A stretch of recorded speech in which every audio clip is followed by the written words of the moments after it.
Едва и чекам. Вака му одговори Данила Арсовска на Висар Ганиу, кој најави тужба против неа за како што вели невистините што ги изнесувала по однос на дивоградбите во општина Чаир. Поречи си една година, градоначалничката се соочи со новинарите и одржа маратонски брифинг, но само на една тема – дивоградби во Чаир.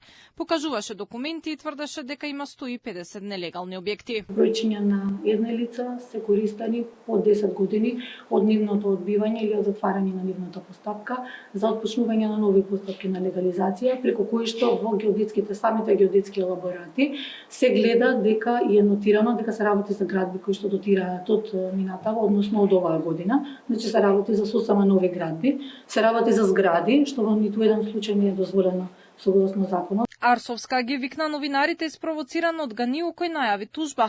Првиот човек на Чаир тврди дека нема ниту 150 диво изградени згради, ниту има темели за уште 50 нови, како што тврди градоначалничката. Моите адвокати значи работа на тоа за да има тужби за невистините што ги изборува. Честната жена од градот Скопје манипулира со зборови. Меѓутоа, ова не е единствениот проблем со кој се соочува Скопје. Изминатите години градот остануваше без јавен превоз и со преполни контењери. Проблемите во сообраќајот и чистотата само се зголемија, се појави и нов уникатен за нејзиниот мандат рестрикции на вода.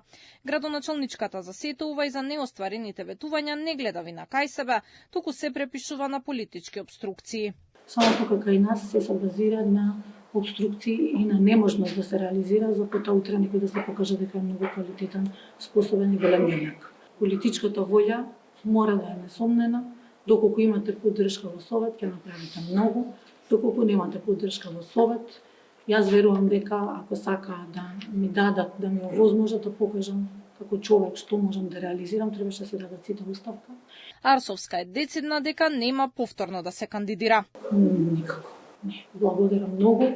Јас можам само да ви кажам дека се обидов се што можам и се што ми гласеше Советот во рамки на надлежностите кои што беше на градоначалникот. Инаку минатата недела полицијата одзеде документација од општина Чаир и Министерството за транспорт, а обвинителството за организиран криминал и корупција постапува по кривичната пријава што ја поднесе Арсовска.